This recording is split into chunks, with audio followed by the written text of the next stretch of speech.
If your dog's freaking out on walks, barking, lunging, or losing their mind at other dogs, you are not alone, I promise you, like I said before. And you don't have to avoid going on another route or not walking your dog or even walking them at weird hours, because we are not going to do that.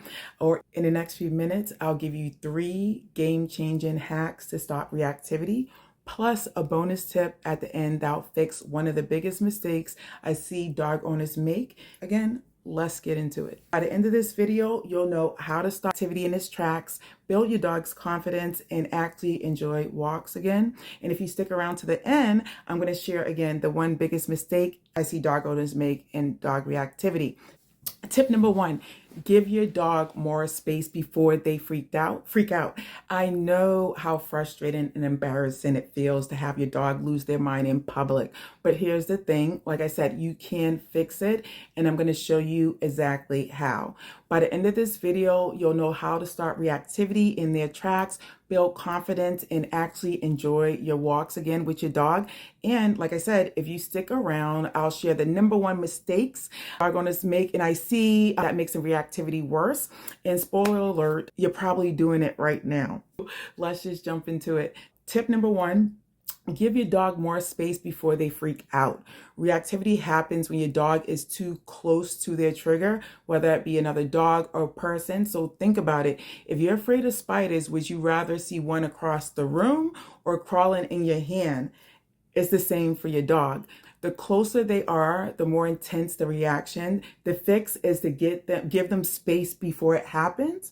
And so how you're going to do that is you're simply just going to cross the street or walk in the opposite direction before they lock in on a trigger. Use parked cars or businesses to block access so they're not seeing the trigger.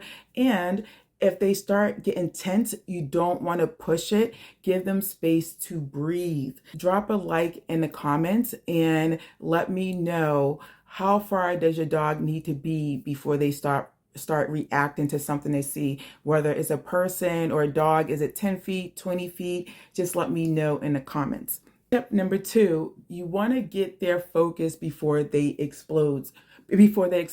Most dogs don't just snap out of nowhere. There's always warning signs, and I talk so much about this. Their ears may perk up, their body stiffens, they may lock in on another dog or what their trigger is, and that's the moment you want to step in. That's the goal. You want to redirect their attention before they go full meltdown mode. And again, how are we going to do that, right? Calling their name and rewarding them the second they notice the trigger before they react. Using a find it game, I love that one. You're going to drop a treat on the ground and you're going to get them sniffing, because then they're not looking at the trigger. And you can also just turn and walk away if need be. Just do a quick U-turn, stop them before that reaction comes in.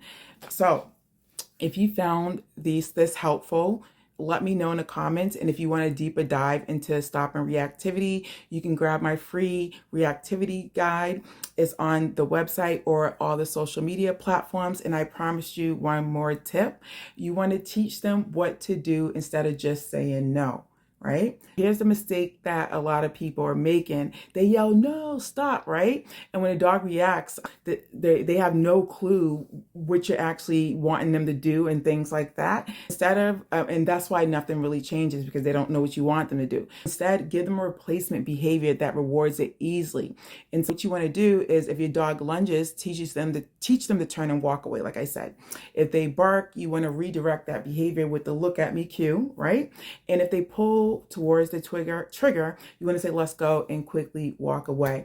And it works because your dog's behavior just doesn't stop. You have to replace them with something else to do.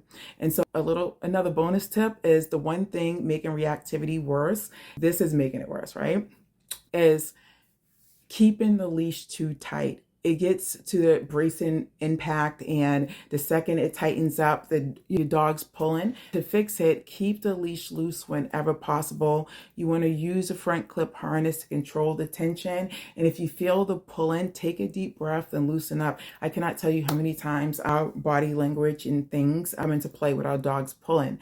Just to recap, stop your dog's reactivity on walks. You want to give them more space before they freak out, engage them before they go full meltdown mode, and teach them something else to do instead. And remember to ditch the tight leash.